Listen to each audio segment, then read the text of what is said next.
প্ৰিয় ছাত্ৰ-ছাত্ৰীসকল, অসমী বিদ্যা মন্দিৰ ইউটিউব চেনেলৰ অন্য এটা নতুন ভিডিঅ'লৈ তোমালোকক স্বাগতম জনাইছোঁ।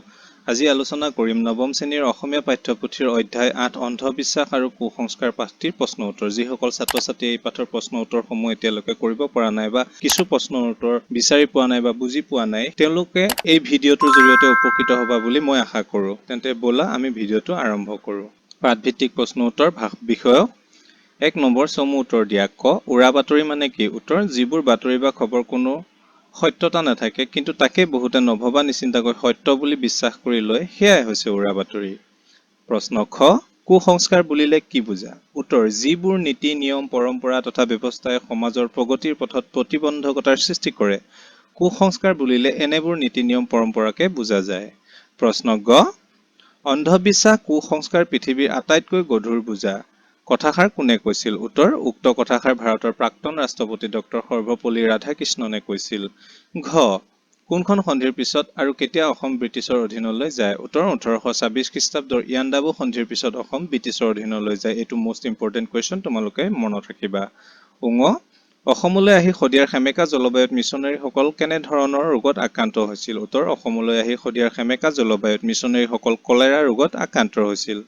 প্ৰশ্ন ২, অন্ধবিশ্বাস মানে কি? অন্ধবিশ্বাসে সমাজত কেনেধৰণৰ সমস্যাৰ সৃষ্টি কৰে? উত্তৰ, যিবোৰ বিশ্বাস ধাৰণা বা ঘটনাক বিজ্ঞানে অসত্য তথা অমূলক বুলি প্ৰতিপন্ন কৰিছে অথবা যিবোৰ কোনো যুক্তিৰ ওপৰত প্ৰতিষ্ঠিত নহয়, সেইবোৰকে অন্ধবিশ্বাস বুলি জনা যায়। অন্ধবিশ্বাস হৈছে সমাজৰ এক কুব্যাধি, যিয়ে প্ৰেম, মমতা, ভাতৃত্ববোধ, মানৱতা আদিৰ দৰে সমাজৰ প্ৰধান মানৱীয় প্ৰমূল্যসমূহক আঘাত কৰি এখন সভ্য সমাজক কলুষিত কৰি তোলে। জনজীৱনৰ সুস্থ জীৱন ধাৰণ প্ৰক্ৰিয়াটোক বিপৰ্যস্ত কৰি তোলাৰ লগতে সমাজখনক অশান্ত আৰু অস্থিৰ কৰি তোলে।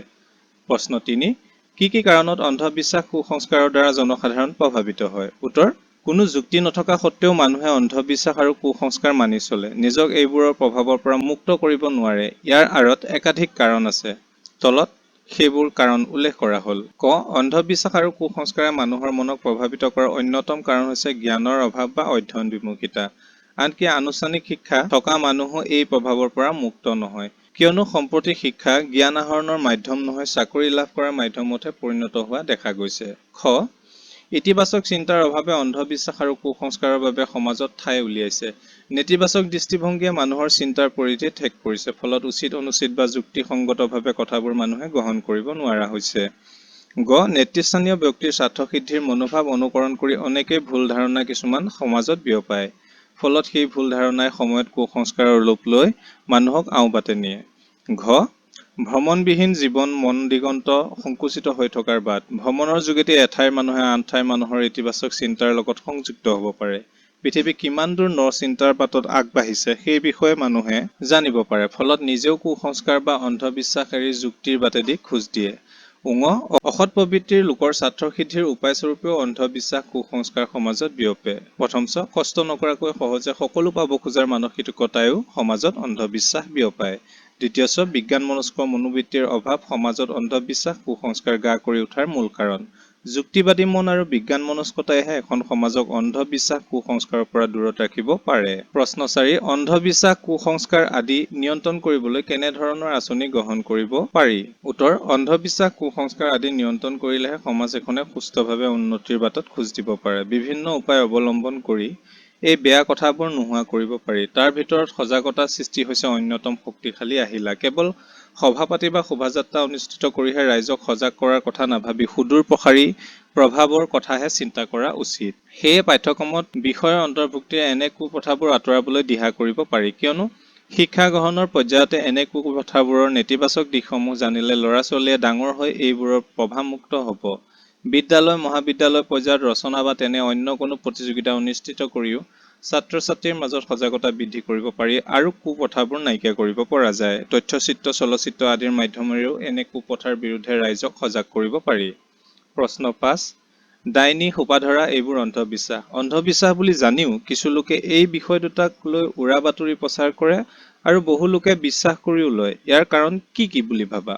উত্তৰ, ডাইনী সোপাধৰা আদি অন্ধবিশ্বাস। ইয়াৰ কোনো বাস্তৱ ভিত্তি নাই। কিছুমান লোকে এনে অন্ধবিশ্বাসৰ অসত্যতা মানি ল'ব নোখোজে অজ্ঞতাৰ বাবে। কিন্তু বহুতে জানি বুজিও সমাজত এই চিন্তাবোৰ বিয়পায়। ইয়াৰ কাৰণ হৈছে নিজৰ স্বাৰ্থ সিদ্ধি। বহুতে ওচৰ চুবুৰীয়াৰ উন্নতি দেখি ঈৰ্ষাত জ্বলে আৰু কিবা চেলুলৈ তেওঁলোকক ডাইনী সজাই সামাজিক উৎপীড়ন চলায়। কিছুমানে আকৌ সম্পত্তিৰ লোভতো এনে কাম কৰে। প্ৰশ্ন 6, তোমালোকৰ অঞ্চলত প্ৰচলিত অন্ধবিশ্বাস, কুসংস্কাৰ আদি তোমাৰ চকুত পৰিছে নেকি?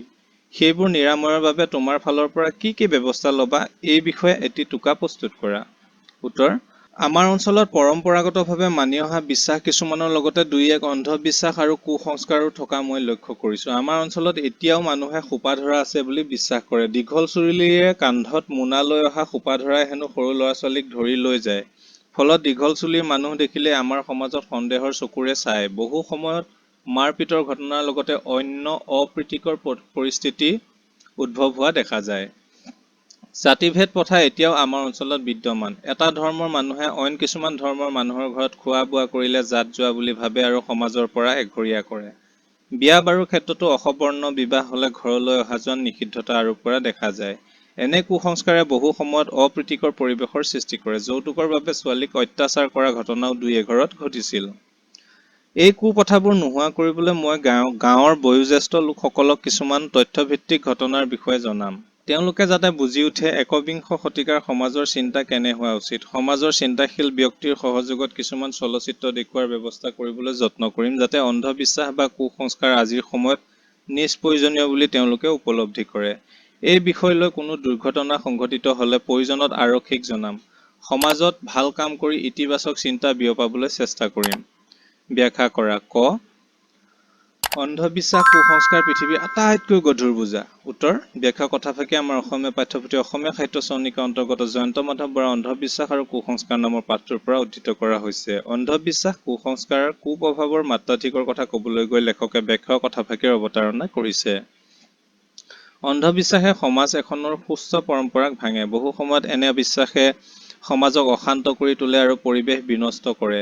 কেতিয়াবা অন্ধবিশ্বাসৰ প্ৰভাৱত কথা বাগৰি উৰা বাতৰিত পৰিণত হয় আৰু সেই উৰা বাতৰিয়ে মানুহৰ প্ৰাণনাশৰ কাৰণো হৈ পৰে। আকৌ কুসংস্কাৰে বিলুপ্ত কৰে মানৱীয় প্ৰমূল্যবোধসমূহ। প্ৰেম, মমতা, মানৱতা আদি প্ৰমূল্যবোধসমূহক কুঠাৰঘাত কৰি কুসংস্কাৰে সমাজক অস্থিৰ কৰে, সমাজত অশান্তি বিয়পে। মানুহৰ বাবে মানুহেই হৈ পৰে ডাঙৰ শত্ৰু। যিদৰে গধুৰ বোজাই মানুহক কোঙা কোজা কৰে, একেদৰে অন্ধবিশ্বাস, কুসংস্কাৰৰ দৰে কুপ্ৰথাই সমাজ একোখনক বিশৃংখলাৰ সৃষ্টি কৰি তছনছ কৰিব পাৰে। এনে অৰ্থতে লেখকে ব্যাখ্যা কথাফাকিৰ প্ৰয়োগ কৰিছে। দৰাচলতে প্ৰস্তুতধৃত কথাষাৰিৰ বক্তা ডক্টৰ সৰ্বপল্লী ৰাধাকৃষ্ণন। প্ৰশ্ন খ, সংস্কাৰ এক জীৱন পদ্ধতি। উত্তৰ: ব্যাখ্যা কথাফাকি আমাৰ অসমীয়া পাঠ্যপুথি অসমীয়া সাহিত্য চয়নিকা অন্তৰ্গত জয়ন্ত মাধৱ বৰাৰ অন্ধবিশ্বাস আৰু কুসংস্কাৰ নামৰ পাঠটিৰ পৰা উদ্ধৃত কৰা হৈছে। কুসংস্কাৰৰ বিষয়ে কবলৈ গৈহে লেখকে ব্যাখ্যা কথাফাকিৰ অৱতাৰণা কৰিছে। জীৱন সুস্থভাৱে চলাই নিবলৈ যিবোৰ নীতি নিয়ম, ব্যৱস্থা, পৰম্পৰা, আদৰ্শ মানি চলা হয় সেইবোৰে হৈছে সংস্কাৰ। সংস্কাৰে এখন সমাজক প্ৰগতিৰ পথেৰে আগুৱাই নিয়ে। সংস্কাৰে ন ন চিন্তাৰ প্ৰতিফলন ঘটায়। মানৱীয় প্ৰমূল্যবোধৰ বিকাশ সাধন হয় সংস্কাৰৰ মাজত। সময়ৰ বোৱতী সোঁতৰ লগে লগেই সংস্কাৰৰো গতি।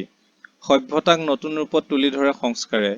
ইয়াৰ পৰিৱৰ্তে সমাজক যদি স্থিতাৱস্থাত ৰাখিব খোজা হয়, তেন্তে সংস্কাৰ হৈ পৰে কুসংস্কাৰ। সমাজৰ অগ্ৰগতিক বাধা দিয়ে এই কুসংস্কাৰে। মানুহৰ মন কলুষিত কৰি পৰিৱেশ বিনষ্ট কৰে কুসংস্কাৰে।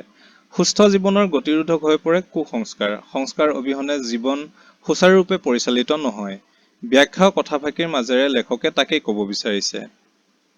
গ, মানুহ শিক্ষিত হৈছে কিন্তু সেই অনুপাতে অধ্যয়ন বিমুখ।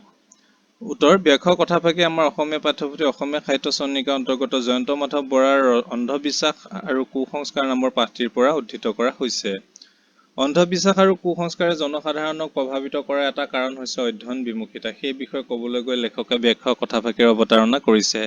একবিংশ শতিকাৰ বহু মানুহ আনুষ্ঠানিক শিক্ষাৰে শিক্ষিত হৈছে। নিতৌ ন ন দিশৰ শিক্ষা মুকলি হ'ব ধৰিছে, অথচ সমাজত উচ্ছৃংখলতা কমা নাই। অন্ধবিশ্বাস, কুসংস্কাৰে গা কৰিব এৰা নাই। তাৰ পৰিৱৰ্তে বহু বছৰ আগেৰে আনুষ্ঠানিক শিক্ষাৰে শিক্ষিত নোহোৱা লোকৰো আছিল উচ্চ পৰ্যায়ৰ চিন্তাধাৰা। তাহানিৰ বিজ্ঞানসন্মত আৰু বৈপ্লৱিক চিন্তা আজিও আনকি প্ৰাসংগিক হৈ আছে। দৰাচলতে বৰ্তমান যুগত শিক্ষা হৈ পৰিছে চাকৰি লাভৰ এটা মাধ্যম। মানুহে জ্ঞান লাভৰ বাবে শিক্ষা গ্ৰহণ নকৰি সংস্থাপনৰ স্বাৰ্থতহে কৰিবলৈ লৈছে। ভোগবিলাসত মত্ত মানুহ হৈ পৰিছে অধ্যয়ন বিমুখ। ফলত শিক্ষিত মানুহো জ্ঞান লাভৰ পৰা দূৰতেই ৰৈছে। ব্যাখ্যা কথাফাকিৰ দ্বাৰা লেখকে ইয়াকেই কব বিচাৰিছে। ভাষা বিষয়ক ৮ নম্বৰ আৰু ৯ নম্বৰ প্ৰশ্নকেইটাৰ প্ৰশ্ন উত্তৰ তোমালোকে নিজেই লিখি ল'বা। লগতে 10 নম্বৰখিনিও তোমালোকে লিখি ল'ব পাৰিবা। মই ধুনীয়াকৈ লিখি দিছোঁ। বাক্য ৰচনাখিনি চাই চাই লিখিবা অথবা নিজৰ মতেও বাক্য ৰচনা কৰিব পাৰিবা। অতিৰিক্ত প্ৰশ্ন উত্তৰ 1 নম্বৰ অতি চমু প্ৰশ্ন উত্তৰ। কোনখন উপন্যাসৰ বাবে জয়ন্ত মাধৱ বৰাই সাহিত্য অকাডেমী বঁটা লাভ কৰিছিল?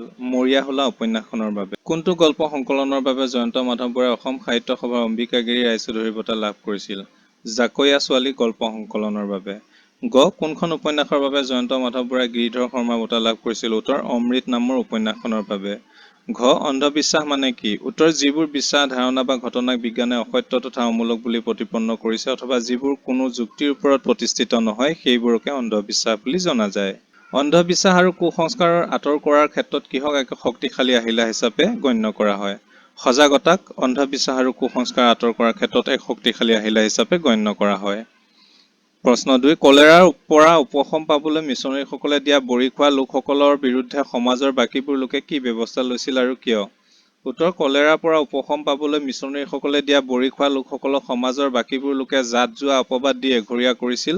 তেওঁলোকৰ এনে আচৰণৰ কাৰণ হ'ল তেওঁলোকৰ মনত থকা কুসংস্কাৰ। এনে কুসংস্কাৰৰ বশৱৰ্তী হৈ তেওঁলোকে ভাবিবলৈ লয় যে বেলেগ ধৰ্মৰ মানুহৰ হাতৰ পৰা কিবা খালে জাত কুল যায়। প্ৰশ্ন 3 ভূত পেটক লৈ আমাৰ সমাজত কেনেধৰণৰ অন্ধবিশ্বাস প্ৰচলিত হৈ আছে? উত্তৰ ভূত পেটক লৈ আমাৰ সমাজত ভিন ভিন অন্ধবিশ্বাস প্ৰচলিত থকা দেখা যায়। ৰাতি ভূত ওলোৱাৰ কথা গাঁৱত মানুহে বিশ্বাস কৰে। দিনত বৰগছৰ তলত বাৰীত বুঢ়া ডাঙৰীয়াক লগ পোৱাৰ কথা কয়। ফুটুকানিৰ মাজত আকৌ যখিনীৰ হাঁহি শুনা যায় বুলি আলোচনা কৰে। বুঢ়া ডাঙৰীয়া নৈ পুখুৰীৰ পাৰতো থাকে বুলি কৈ ল'ৰা ছোৱালীক নৈ পুখুৰীৰ পাৰলৈ যোৱাত নিষেধ বচন শুনায়।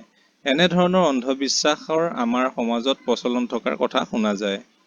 ব্যাখ্যা কৰা। ক বিজ্ঞান এক সংস্কৃতি এক সভ্যতা বিজ্ঞান সৰ্বব্যাপী। উত্তৰ বিজ্ঞানসন্মত চিন্তাৰ বিষয়ে ক'বলৈ গৈ লেখকে ব্যাখ্যায়ক কথাফাঁকিৰ অৱতাৰণা কৰিছে। বিজ্ঞানক বাদ দি এতিয়াৰ মানৱ জীৱনৰ কল্পনাই কৰিব নোৱাৰি। ইটোৰ লগত সিটো অংগাংগীভাৱে জড়িত।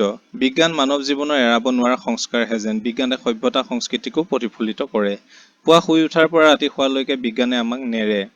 বিজ্ঞান অবিহনে জীৱন ধাৰণ অসম্ভৱ। সেয়ে বিজ্ঞানক আমি চিন্তাতো ঠাই দিয়া উচিত। আওপুৰণি চিন্তাবোৰ বাদ দি বিজ্ঞানসন্মতভাৱে কথাবোৰ চিন্তা কৰা উচিত। আমাৰ মনোবৃত্তি বিজ্ঞানৰ যুক্তিৰ ওপৰত প্ৰতিষ্ঠিত হ'লেহে সমাজ দোপতদোপে আগবাঢ়িব। বিজ্ঞানৰ সৰ্বব্যাপী প্ৰভাৱক স্বীকাৰ কৰিলে আমি এখন সুস্থ সমাজ পাব পাৰোঁ। লেখকে কথাফাঁকিৰ জৰিয়তে ইয়াকে ক'ব বিচাৰিছে। প্ৰশ্ন খ অন্ধবিশ্বাস আৰু কুসংস্কাৰৰ বিৰুদ্ধে থকা উদাসীনতাই কেনেদৰে স্বাথান্বেষী লোকক উৎসাহিত কৰে বুজাই লিখা। উত্তৰ অন্ধবিশ্বাস আৰু কুসংস্কাৰৰ বিৰুদ্ধে থকা উদাসীনতাই স্বাথান্বেষী লোকক উৎসাহিত কৰে। তেওঁলোকে ক্ষুদ্ৰ স্বাৰ্থ পূৰণৰ বাবে সমাজত অন্ধবিশ্বাস কুসংস্কাৰ বিয়পাই দিয়ে। অসৎ মনোবৃত্তিৰ লোকে সামাজিক উৎপীড়ন চলায়। পৰিৱেশ অস্থিৰ হৈ পৰে। কেতিয়াবা আকৌ মাৰপিট হত্যা পৰ্যন্ত সংঘটিত হোৱা দেখা যায়। প্ৰিয় ছাত্ৰ ছাত্ৰীসকল এই অধ্যায়টিৰ প্ৰশ্ন উত্তৰ ইমানতে সমাপ্ত হৈছে। অন্য অধ্যায়ৰ প্ৰশ্ন উত্তৰৰ বাবে চেনেলটো ছাবস্ক্ৰাইব কৰি আমাৰ চেনেল ভিজিট কৰি প্ৰশ্ন উত্তৰ লিখি ল'বা। পুনৰ লগ পোৱাৰ আশাৰে আজিলৈ এৰিছোঁ। ধন্যবাদ।